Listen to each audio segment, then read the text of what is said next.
c'est nullement un moment où on doit compter les victimes.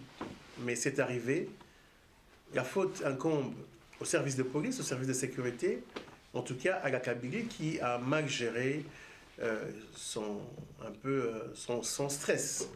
Parce qu'on a vu que la Kabylie a été déstabilisée parce qu'elle ne s'attendait pas à voir un Martin Fayulu adubé par le peuple congolais tel que ça a été ces 3 dernières semaines. Qu'à cela ne tienne, on est déterminé à aller aux élections. Une communication importante a été faite par le président Fayulu, c'est que nous ne boycottons pas les élections. C'est important parce que plusieurs fois on a été questionné sur ce sujet. Nous allons aux élections, mais nous exigeons le vote papier. Plusieurs communicateurs de la Mouka se sont exprimés. Je crois que le peuple congolais a bien compris. La machine telle que proposée n'est qu'une machine pour imprimer le choix de l'électeur. Il choisit un candidat président, un candidat député national, un candidat député provincial. Il imprime le billet et le bulletin de vote est déposé dans l'urne et c'est le comptage manuel des bulletins qui feront foi et qui désigneront, c'est les bulletins qui désigneront soit le président, soit les députés. Donc, on a convaincu le peuple congolais et le peuple congolais nous a suivis. À notre grand étonnement, la campagne a été arrêtée brusquement. À l'entrée du président Fayulu à Kinshasa, sur la route de Ntsele, vu le succès qu'il avait lors de tous ses passages, la majorité s'est encore permise une fois de l'empêcher d'entrer en triomphe à Kinshasa. Mais malgré ça, le peuple était avec nous. Il a empêché d'entrer à Kinshasa et quelques jours après, ils ont reporté les élections du 23 décembre au 30 décembre. En tant que responsable, la coalition Lamouka s'est dit une semaine de plus, c'est pas la fin du monde, nous irons voter le 30 décembre parce que le peuple a compris le message du changement qui est porté par Martin Fayulu. C'était sans compter sur la mauvaise foi de la Kabylie. Quelques jours après, il publie le calendrier électoral dans lequel vous voyez clairement qu'on soustrait, pour utiliser un terme médical, qu'on ampute 3 régions, Butembo, Beni et Yumbi, du vote du 30 décembre, sans raison valable, en prétextant sur l'épidémie d'Ebola, alors qu'une semaine avant, ils avaient reporté les élections générales sans évoquer cette excuse de l'épidémie d'Ebola. Nous disons non. Nous n'acceptons pas. D'ailleurs, la coalition Lamouka s'est exprimée à travers une correspondance publiée par le porte-parole principal, Pierre Lumbi, pour dire que nous n'acceptons pas le report partiel des élections, qui d'abord n'est pas une prérogative de la CENI. Et on est dans un pays avec une constitution, la CENI a le rôle d'organiser les élections, mais n'a pas la responsabilité de reporter des élections. Il lui fallut interroger la Cour constitutionnelle. Et comme vous suivez tous l'actualité, aujourd'hui, par l'intermédiaire de la SADC, il y a une rencontre politique qui a été faite, quasi une tripartite entre le FCC, donc la majorité présidentielle, la coalition Lamouka et puis l'autre opposition Cash, pour discuter avec les responsables de la SADC de la situation de l'heure. Il en ressort maintenant, je vous livre l'information que nous venons d'avoir, la déclaration du président Fayulu, que la réunion s'est finalement résumée à des propositions d'un acte d'engagement de toutes les parties à respecter les résultats des urnes, en ce y compris la CENI, qui doit aussi respecter le bon déroulement des élections crédibles, libres, transparentes, et dont les résultats seront opposables à tous. Demain, il y a encore une réunion qui va se tenir pour arriver à cet acte d'engagement.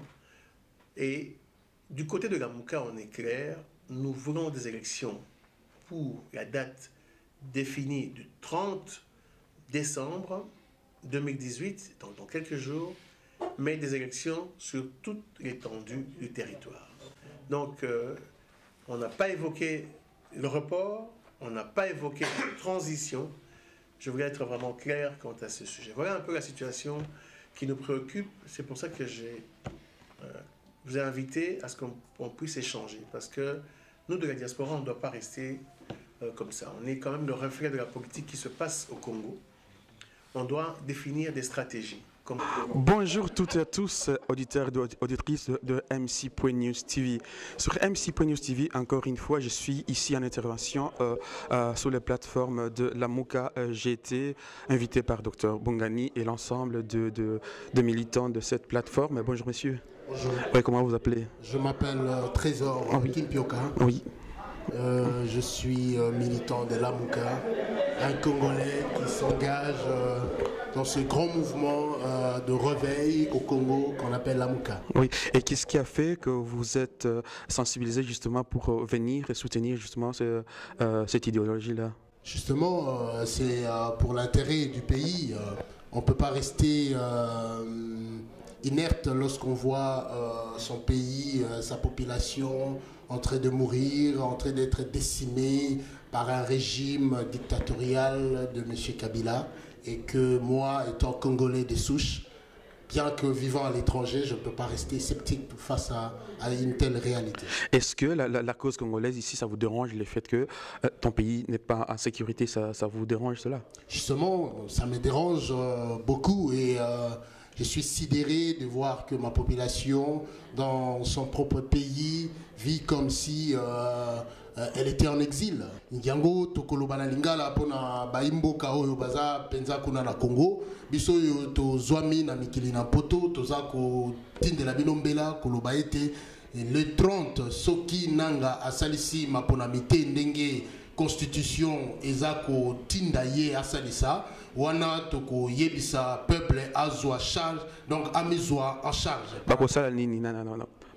Peuple azali na kati ya mobeko likondi ezopesa ye na article 64 ezopesa ye ndingisa ya kotelemela moto nyonso oyo aza koluka kovanda na bokonzi na ndenge ya makasi. Donc on a compris pour permettre la population bazwa ba arme ba kibima na mabalabala. Population azaka na minduki ya lokola mapinga te. Population munduki na ye ezali manifestation to ezali kolakisa kanda na ye na kotelema na balabala koloba ete bokonzi oyo biso topesaki yango na nzela maponami lelo yo ye abuki yango abuki mobeko likondi oyo ezali lokola likonga oyo tozoko mona na kati na drapeau na biso ya Congo moto ya nkoi na likonga oyo ezali lokola likongo bapesaki ye kasi abuki yango nde wana population koloba ete biso tokotelema pona kotelemela bokonzi oyo ya lokuta pona kolekisa bokonzi oyo ya solo oyo kotosa mobeko likondi ya mboka. C'est payé, merci beaucoup. Donc Nango, donc nous revenons toujours dans le cas du président Martin Fayulu. Qu'est-ce qui va se passer si par hasard il n'est pas élu? Le président Martin Fayulu, d'abord, si vous avez suivi sa campagne électorale, vraiment, c'est quelqu'un qui a renflé une grande foule et il a la confiance de la population. La population croit beaucoup en lui et tout ce que le président Martin Fayulu veut est que l'élection soit transparente, libre, démocratique et crédible. Moi, me veux, je l'adresse plutôt à ma population, au peuple congolais. Cette année, ça a été une année dure pour nous, mais nous ne devons pas la terminer comme ça, comme si nous étions un peuple inerte, car il y a une citation qui dit la force d'un tyran, c'est l'inertie du peuple. Alors nous devons montrer que nous sommes un peuple debout, un peuple qui s'éveille, un peuple qui est réveillé, et nous devons vraiment saisir cette année et que tout s'arrête en 2018 et que 2019 soit vraiment une année de libération de notre pays. Voilà, chers auditeurs, auditrices de MC.News TV, toujours dans le plateau, toujours dans les locaux de la Mouka à Bruxelles, je reçois un cadre un de membres faisant partie de plateforme la Mouka. Oui, bonjour monsieur, comment vous appelez? Bonjour, je m'appelle Christian Lumandé, je suis coordonnateur adjoint de la MOUCA Belgique. Oui, ça consiste à quoi aujourd'hui? J'assiste à la réunion dans laquelle vous avez donc co-présidé. Ça consistait à quoi? Parce que moi j'ai entendu, mais je voudrais que ce soit vous qui l'ayez déclaré. En tout cas, ça consistait à quoi? En fait, la réunion d'aujourd'hui était une petite réunion d'évaluation par rapport à la situation qui prévaut actuellement au pays. Tout le monde est au courant qu'il y a eu un report des élections du 23 au 30 décembre et que au courant de la semaine, il y a quelques jours, la CNI a extrait du processus 3 villes du pays. Oui. Les villes de Béni, Butembo et Yumbi. En avançant des raisons sécuritaires pour Yumbi, Béni et Butembo et en rajoutant le problème d'Ebola, donc des raisons sanitaires. Donc avec tout cela, nous avons jugé opportun de réunir les membres de la MOUCA afin que nous puissions échanger et les informer d'abord de l'évolution de la situation et ensuite d'échanger avec eux. Et au moment où nous arrivions dans la salle de réunion de notre siège ici à Bruxelles, nous avons eu l'information qu'il y avait une réunion qui se tenait à Kinshasa sous l'égide de la SADC avec les FCC, la MOUCA, ECACH et la CENI. Alors nous avons attendu quelques minutes avant de démarrer la réunion, le temps d'avoir un retour de Kinshasa. Nous avons eu un petit retour de Kinshasa et le coordonnateur international a communiqué avec nos membres ici sur place et avec quelques membres à l'étranger. Nous n'avons pas pris de décision comme telle.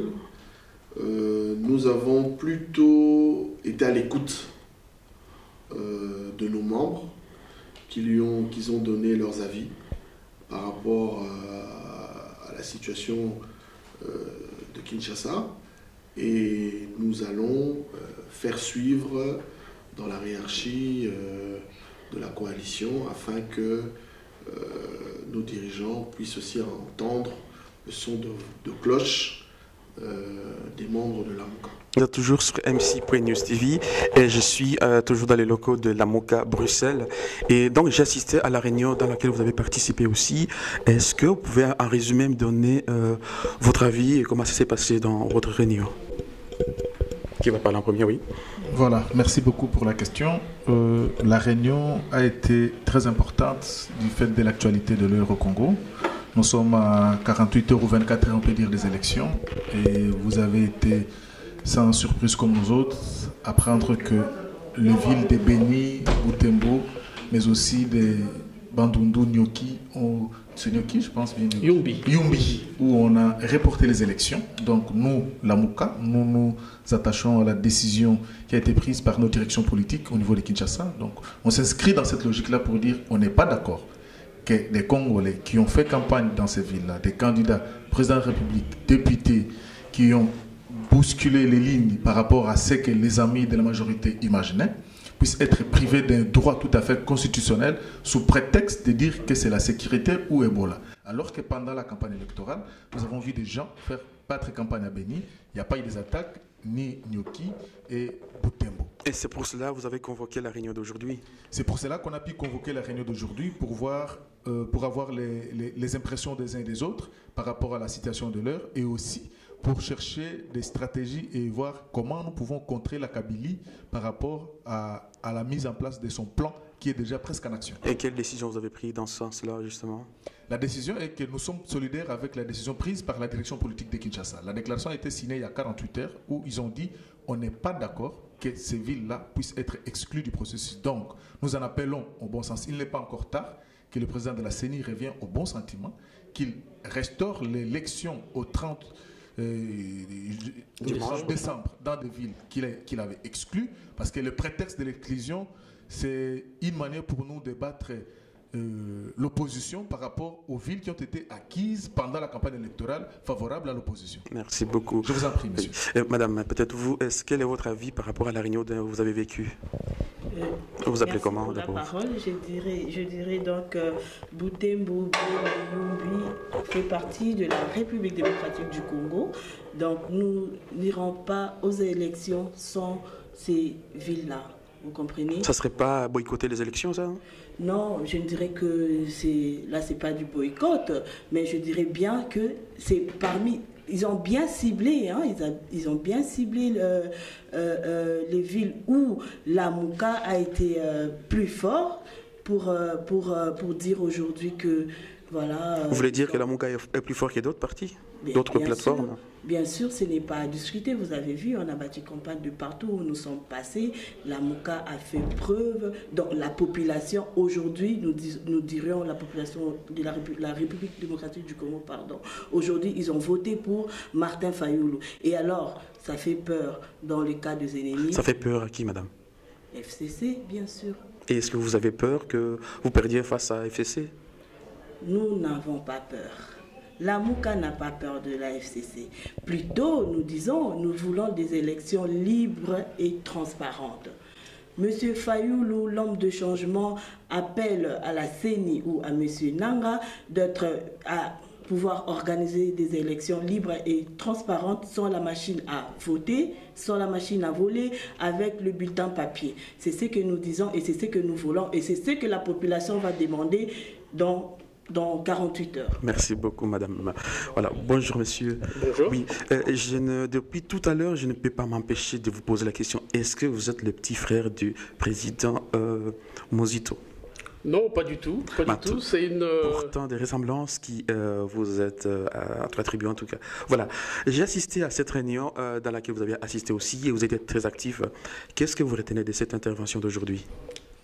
La première chose à retenir, c'est que la déclaration de M. Nanga, la décision de M. Nanga d'exclure ces trois villes, Beni, Butembo et Yumbi, est une décision illégale. Il faut noter que la CENI est une cellule, si je puis dire ainsi, administrative, qui n'a pas qualité à exclure toute une population de son droit de vote qui lui est conféré par la Constitution. Il eût fallu que la CENI saisisse la Cour constitutionnelle pour faire constater l'impossibilité due à des problèmes techniques à organiser les élections dans ces zones-là. Mais il ne lui appartient nullement, la loi ne lui donne pas l'autorité, sinon le droit de refuser à une partie de la population congolaise leur droit de vote. Oui. Qui est un droit tout simplement démocratique. Oui. Et pendant le débat, j'ai entendu le mot l'article 60. Elle consiste à quoi cette loi? Ça consiste à quoi? L'article 64, c'est un article de la Constitution qui demande au peuple congolais tout simplement de prendre les armes. Pas de prendre les armes, mais de tout simplement s'interposer contre toute personne qui pourrait prendre le pouvoir de force. Voilà. Pour compléter, ce qu'il dit, c'est de barrer la route à tout groupe d'individus. Mais avec quoi? Évidemment avec les moyens pacifiques. Le peuple est suffisamment aujourd'hui mature à prendre la responsabilité de son destin en main avec des moyens pacifiques. Nous, la Mouka, d'abord une précision, nous n'avons jamais appelé le peuple à prendre les armes. Et nous ne le ferons pas parce que nous sommes démocrates. La Mouka milite dans le sens d'une révolution pacifique. Pourquoi? Parce que la Mouka met en place un projet de société qui amène la rupture. Alors qu'en face, il y a des armes, des chars de combat qui sont déjà positionnés à votre égard. Oui, les chars de combat, c'est bien, mais les élections, c'est face à un programme. La Mouka a vendu un programme à l'électorat. La Mouka a passé un message, un contrat qu'il présente à la population. Nous voulons du changement. Ça fait 17 ans que le régime actuel est en place. Ils ont montré les limites et leurs failles. Aujourd'hui, l'alternance passe par la Mouka et à travers son soldat du peuple. Ce n'est pas pour rien qu'on l'appelle le soldat du peuple. Parce que le président Martin Fayoulou, on l'appelle soldat du peuple. Pourquoi? Parce que ce sont des revendications qui sont tellement fondées et qu'il est prêt à tout Vous avez compris que même pendant la campagne électorale, on l'a empêché d'accéder dans d'autres villes pour amener le message qui est dans son programme des sociétés. Parce que les gens, ils ne savent pas que dans l'FCC qui est en face de nous, il n'y a pas un programme. C'est la continuité de ce qui a été fait. Et qui dit continuité, vous connaissez les conséquences. Qui dit continuité, on a vu les candidats du FCC passer ministre de l'Intérieur. On sait compter le nombre de morts pendant son mandat. Ça, c'est son bilan. La preuve, il a été sous le coup de sanctions par l'Union européenne. Nous connaissons quelles sont les conséquences de ces sanctions-là et pourquoi les sanctions ont été prises à sa charge. Aujourd'hui, candidat président de la République, c'est pour faire quoi? Parlons d'abord de votre plateforme, la MOCA, pour les élections à venir au Congo. Qu'est-ce que vous mettez en place justement pour mener cette campagne jusqu'à la fin? D'ailleurs, il est fini. Vous mettez quoi en place? Disons que la campagne elle est finie, mais pour brosser succinctement par rapport aux grandes lignes de notre programme, nous avons, moi je peux qualifier ça même à 5 grands projets. Il y a d'abord la restauration de l'autorité de l'État, chose qui n'existe plus au Congo. Donc Martin Fayulu, lorsqu'il est passé à Beni, à Butembo, au Bandundu, à Kisangani, ce qu'il a promis aux Congolais, c'est de donner un peu de dignité aux Congolais à travers la restauration de l'autorité de l'État. Et cette restauration passe par la refondation même de l'État. On n'a plus des institutions étatiques. Vous allez par exemple dans un village à Kisangani ou à l'Équateur, on vous dit c'est un chef de secteur qui n'a même pas d'administration, il n'a pas de bureau, il ne sait même pas. Vous avez des magistrats, des juges qui sont là-bas, qui ne sont même pas payés. Où est l'autorité de l'État? Ça, c'est une deuxième chose, la sécurité du Congolais, en passant par l'Est du Congo. Quand vous voyez les Mbororo qui quittent le Tchad, avec les vaches, qui traversent les frontières comme si c'était un boulevard, ils ne savent même pas leur demander un visa, vous venez d'où, c'est pour combien de jours? Avec Martin Fayulu, nous disons, le Congo, s'il passe président de la République, pour arriver au Congo, vous devez avoir un visa. On doit contrôler tout ça. Donc le programme, il est tellement vaste. Je vais finir par un autre point aussi capital par rapport au programme, c'est celui de donner aux Congolais l'envie d'investir au Congo. C'est la sécurité, avec l'investissement. Bien, merci. Madame, peut-être vous avez intervenir vous aussi dans votre chose à dire par rapport à cela. Moi, je vais juste lancer l'appel aux Congolais. S'il faut aller voter dans 48 heures, vous savez qui voter. L'homme du changement, le numéro 4, Martin Fayulu. Avec lui, le Congo redeviendra le Congo belge, le Congo d'avant, le Congo de Lumumba. Le Congo belge? Le Congo belge. Alors, vous voulez regarder cette époque-là? Bien sûr, pourquoi pas. À l'époque, Kinshasa la belle, pourquoi pas. À l'époque de coupure de main? Pas du tout, hein. Pas du tout, mais nous le savons tous que avoir quelqu'un comme Martin Fayulu en tête de la République démocratique du Congo, c'est faire l'appel au changement. Donc pour moi, je dirais que les Congolais doivent savoir aujourd'hui, c'est aujourd'hui ou rien. C'est Fayulu ou rien. Le radicalisme ou rien? Le numéro 4 ou rien. Bien, merci madame. Merci. Monsieur, peut-être encore à compléter pour finir cette intervention. Mais je voudrais rajouter tout simplement que le peuple congolais vit dans une misère totale, oui, et depuis plusieurs années. Alors, aujourd'hui, il a besoin du changement. Et ces changements ne peuvent s'opérer que par la voie de ces élections. Nous y tenons, nous, la MOCA, nous voudrions y aller. Dans 48 heures, il faudrait que ces élections aient lieu, mais pas à n'importe quel prix. Nous voulons des élections transparentes, justes et démocratiques. Mais ce que nous voyons actuellement, ce n'est pas le cas. M. Nanga nous a présenté jusqu'aujourd'hui une situation qui n'est pas une situation acceptable. Nous avons cité certaines villes qui ont été écartées et on attend aujourd'hui qu'il y a des bureaux de vote qui sont en train d'être fermés.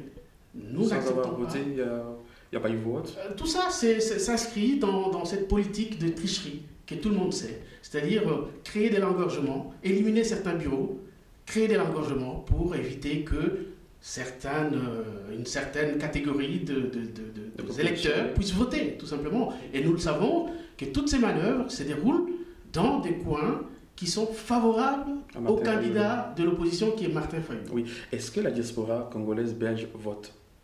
La diaspora ne vote pas.